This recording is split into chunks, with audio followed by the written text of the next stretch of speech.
Okey, ini adalah soalan esei 1B. Okey, kita cuba tengok soalan dia dulu. Okey, soalan dia. Huraikan bagaimana kelok permintaan. Okey, so soalan dia sudah kata kita kelok permintaan dapat diterbitkan dengan berdasarkan pendekatan utility cardinal. Okey, untuk maklumat anda, sebenarnya pendekatan utility ini kita ada dua. Satu ialah utility ordinal dan lagi satu cardinal. Tapi dalam sukatan anda hanya ada cardinal sahaja. Jadi fokus kepada yang cardinal punya. Okey, jadi untuk soalan ini, soalan dia sudah minta dia nak sediakan kelok permintaan. Jadi kelok permintaan itu sebenarnya pelajar sudah belajar dekat bab 2. Apakah bentuk bagi kelok permintaan mencerun Ke bawah, dari? kiri ke kanan. Okay, thank you. So, mencerun ke bawah dari kiri ke kanan. Kan ini kelok DD kan? Jadi ini pasalan. Kalau kelok DD saya nak tanya, paksi Y ini apa yang perlu dilabelkan? Harga. Ya. Paksi X ya? Kuantiti. Okay, thank you. Okay, jadi ini sebenarnya merupakan apa yang orang telah belajar masa bab 2. Tetapi soalan ini, walaupun soalan itu daripada bab 4, dia nak anda buktikan kelok permintaan ini, bagaimana dia diterbitkan. So, bermaksud nanti jawapan anda mesti ada kelok permintaan ini. Cuba macam mana kita nak kaitkan bab 4 itu, iaitu utility cardinal, dan kait sekali dengan kelok permintaan ini. Jadi untuk maklumat anda, nak jawab soalan ini, sebenarnya kita boleh bincang melalui kes satu barang ataupun kes dua barang. Okey, tetapi Miss akan fokus yang ini, kes satu barang. Saya akan fokus yang ini sekarang. Okey, berkaitan dengan kes satu barang, Miss nak tanya, apakah syarat asas dia? Kan you belajar kes satu barang ada syarat pencukup syarat asas kan? So sekarang saya nak tanya, saya nak fokus pasal syarat asas sahaja. Apakah syarat dia? Yang MUX sama dengan PX. Okay, thank you. MUX equal to PX. So ingat syarat ini. Jadi nanti masa kita nak terangkan soalan ini, kita akan pakai syarat asas ini. Okay, so sekarang Miss akan tunjukkan bagaimana saya guna syarat ini, saya boleh terbitkan kelok permintaan yang mencerun ke bawah dari kiri ke kanan. Okay, so I tulis syarat itu dulu. MUX equal to PX. X itu merujuk barang X lah. Dan untuk maklumat anda soalan ini, saya akan sediakan dua kelok yang berlainan. Okay, so paksi Y, paksi X ya. Okay, yang ini pun sama. Kita juga ada paksi Y, paksi S. Okay, dan saya sediakan kedua-dua ini. Sebenarnya kelok sebelah sini, dia adalah merujuk kepada kelok MU, utility suit. Dan yang kelok sebelah sini adalah merujuk kepada kelok permintaan DD. So yang kelok inilah yang nanti bisa buktikan kenapa saya dapat kelok permintaan yang mencerun ke bawah dari kiri ke kanan. Asalnya adalah daripada kelok MU ini. Okay, so sekarang kita cuba tengok MU. Yang ini asalan. Okay, sebelah sini kuantiti ya. Ini pun sama kuantiti. Okay, yang ini sebab syarat asas kita kan MU sama dengan P kan. Jadi sini akan jadi MU. Sini akan jadi P. Cuma MU ini kurungan dia util. P ini kurungan dia RN. Q kurungan unit lah. Ini pun sama. Q kurungan unit. Okay. Okay. Jadi MUX kena sama dengan PX. Okay. So sekarang bermaksud benda ini kita akan kaitkan dengan keseimbangan pengguna. Tapi keseimbangan pengguna biasanya saya akan kata ada syarat asas, syarat pencukup kan. Tetapi sekarang saya hanya fokus syarat asas sahaja. Okay. Cuba tengok. Okay. Lagi satu. Disebabkan soalan ini, tengok semula soalan ini. Dia ada minta contoh perangka tak? Tak ada kan, dia hanya sebut macam itu kan. So, sebarang apa, saya tidak akan tunjukkan sebarang angka dekat sini. Paksi Y, paksi X dia. Okay, lagi pun ini soalan esei. Dan saya tak nak susah payahlah pergi fikir. So, bermaksud nanti saya akan guna simbol-simbol tertentu sahaja. Okay, jadi peringkat yang pertama ini berkaitan dengan keseimbangan pengguna. Okay, so keseimbangan pengguna tercapai apabila MU sama dengan P kan. So sekarang saya andaikan ini adalah MU yang asal MU kosong. Yang ini adalah P kosong. Okay, asal dia tengok. Saya buat dotted line yang saya panjangkan. Okay, so katakan sini Q kosong lah. Ini pun sama. Okay, so dia pun ada Q kosong. Katakan ini adalah titik A. So keseimbangan pengguna yang asal tercapai apabila kan saya kata MU sama dengan P kan. Tapi kalau tengok semula raja ini, saya akan guna MU kosong sama dengan P kosong. Okay, di mana kuantiti dia dekat sini adalah Q kosong yang boleh ditunjukkan melalui titik A. Itu keseimbangan pengguna yang asal. Okey, sekarang saya nak tanya, MU, kan you sudah belajar MU kan? MU itu, kan saya kata dia telah menceru ke bawah dari kiri ke kanan. Lepas tu capai sifar dan dia akan capai negatif. Tetapi untuk kes ini, kita hanya kaji bahagian yang positif sahaja. Okey? Okey, andaikan sekarang. Katakan harga sesuatu barang meningkat. Okey, harga meningkat ya. So, Miss tunjuk kat sini.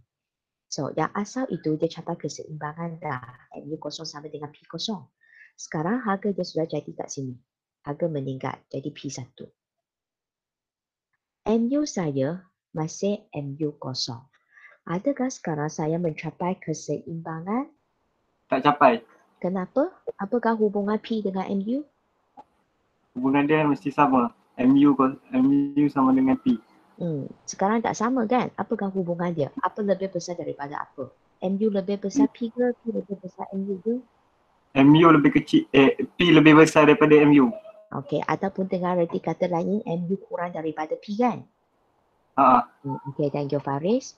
Jadi sekarang, okey, you kena sepatutnya bagi tahu apabila harga meningkat, bagi tahu bahawa ketidakseimbangan berlaku.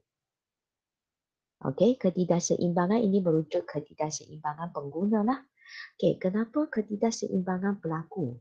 Sebab kita dapati bahawa MU kosong kurang daripada P1. Tengok saya tak guna P kosong dah. Saya pakai P1. Okey, jadi seperti yang Faris telah bagi tahu tadi, kalau tak capai keseimbangan, apa-apa pun dia kena bagi dia capai keseimbangan semula. Okey, jadi untuk capai keseimbangan semula, okey, jadi kalau nak capai keseimbangan semula, kita punya MU1 kena sama dengan P1. Sebab sekarang harga yang baru adalah P1. Nampak yang ini? Okey, harga baru P1. Jadi nak sama dengan dia, kita mesti ada MU1. So, cuba tengok MU1.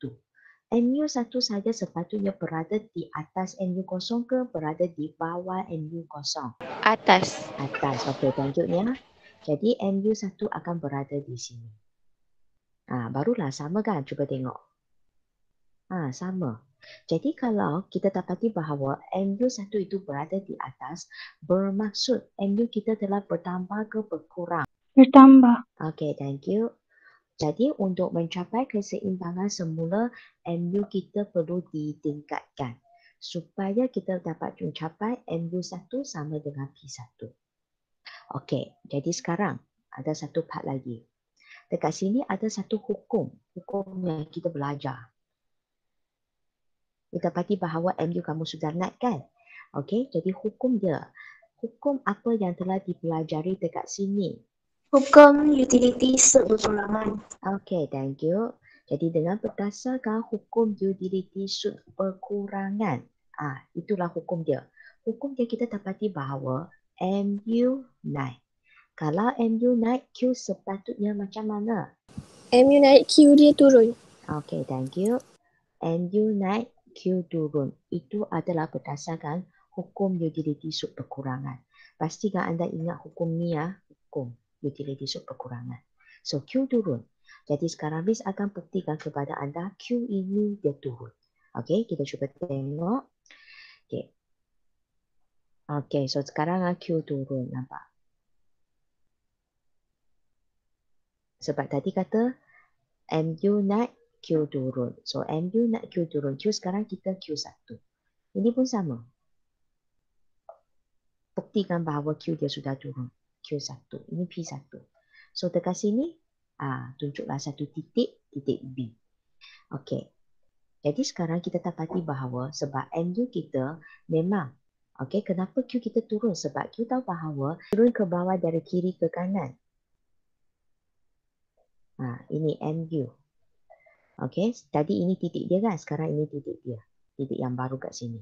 So pun sama. Jadi sekarang nak dapatkan kelok permintaan di sebelah sini, maksudnya kita akan sambungkan titik A dengan titik B ini. Okey, jadi perenggan yang ketiga kita akan kata apabila titik A dan B disambungkan. Okey, maka kita akan terbitlah kelok permintaan yang mencurun ke bawah dari kiri ke kanan. Jadi kita pun sambunglah titik A dengan titik B ini. Okey. Miss guna pen yang berwarna lain. Okey, cuba tengok. Dapatlah labelkan D. Okey. Itulah sebab barulah apabila kita sambungkan titik A, B ni, dapatlah terbitkan kelok permintaan yang mencurun ke bawah dari kiri ke kanan. Okey, kita tengok semula huraian kita. Okay, saya rasa part 3 ini, bahagian 3 ini tak ada masalah sebab kita dah sambungkan titik AB ini saja. Yang peringkat pertama pun tak ada masalah sebab keseimbangan yang asal. Okay, banyak pelajar confuse dekat peringkat yang kedua ini. Cuba tengok isu yang kita kaji bahawa harga naik, berlaku ketidakseimbangan. Ini part A. Part B, ingat dia kena capai keseimbangan semula.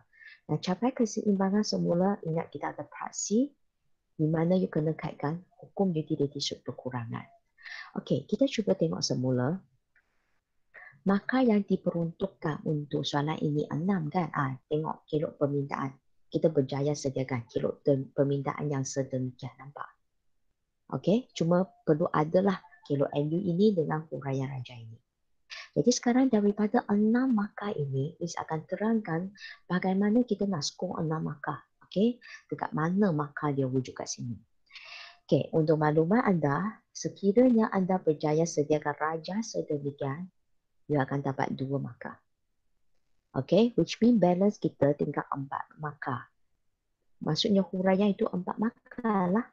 Jadi sekarang daripada Miss yang tunjukkan dekat sini, ada 4 markah dekat sini. Okey, jadi kita cek sama-sama ya. Okey, yang pertama, you mesti ada sebut MU kosong sama dengan P kosong. Setengah markah untuk yang ini. Ini keseimbangan pengguna yang asal. Seterusnya isu kita yang ini. Harga meningkat setengah markah. Okey, so kita dapati berlakunya ketidakseimbangan. Kenapa? Sebab MU kosong kurang daripada P1. Setengah markah lagi. Okey, kemudian nak capai keseimbangan semula. Okey, keseimbangan yang baru kita MU1 sama dengan P1. Setengah markah untuk yang ini. Okey, kemudian hukum utility sud perkurangan yang ini. Tadi yang part C punya. Sini 1 markah. Kan tadi Miss ada highlight yang ini. Kan saya kata MU meningkat ini sangat penting. Kena mention kan? Tengok. Ada kat sini. Okey, jadi ayat ini keseluruhan dia ada 1 markah yang wujud dekat sini.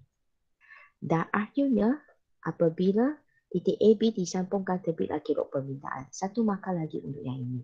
Jadi jumlah dia 1, 2, 3, 4. 4 markah untuk huraian anda.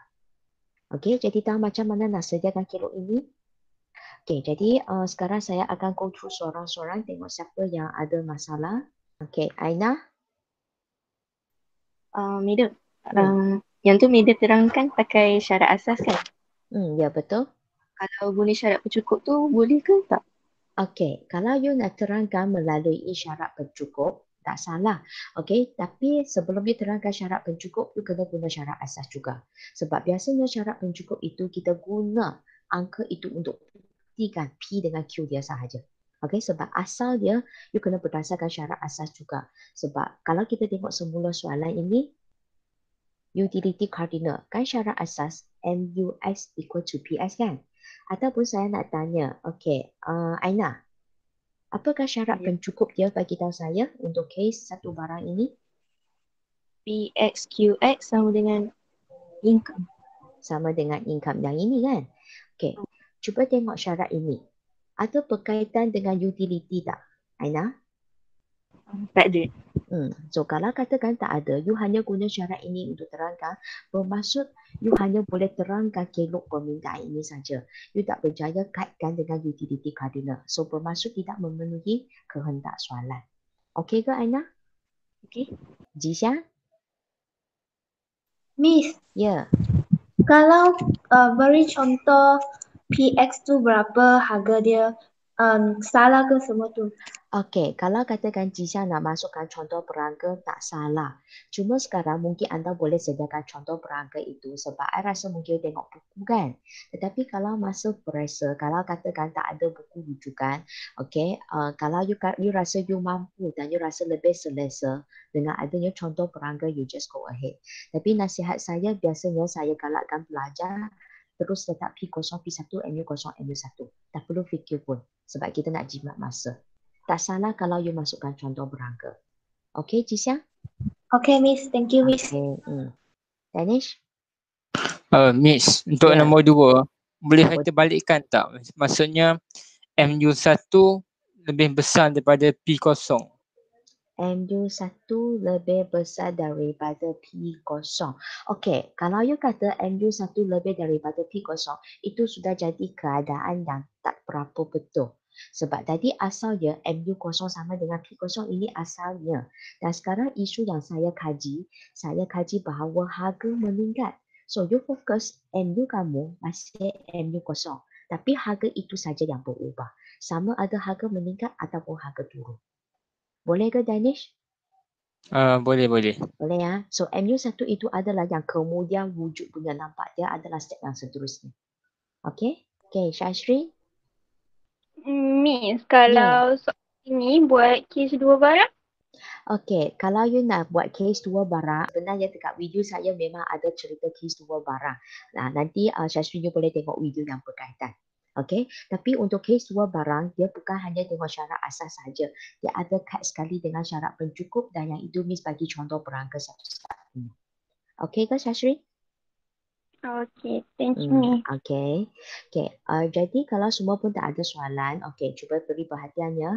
Okey, nanti selepas ni saya nak you cuba buat. Tadi ini sebab Miss yang beri rangka jawapan kepada anda kan.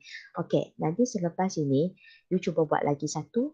Okey, di mana sekarang kita dapati bahawa harga dia sudah turun ke P2. Ini P2. Okey, dan apakah kesan dia? Okey, maksudnya perenggan pertama masih sama, MU0 sama dengan P0. Cuma sekarang you cuba tengok. Sekiranya harga jatuh, turun dari P0 ke P2. Tengok apa yang berlaku. Dan sekarang titik ini sudah jadi titik A tambah lagi satu titik C dekat sini. Okey, bahagian ini kena practice. Okey, Miss, balik. Ya. buat dalam graf yang sama. You buatlah dalam you punya apa kertas tu ke, ataupun you nak, kalau you rasa comot you nak buat sekali lagi ke. Oh, okey. Ya. Practice lah, sebagai practice pastikan you boleh faham sebab bahagian ini sangat penting. Pastikan you boleh kaji yang ini. Okey, so kalau katakan tak ada apa-apa soalan ke, saya rasa setakat ini sajalah untuk kelas maya kita hari ini.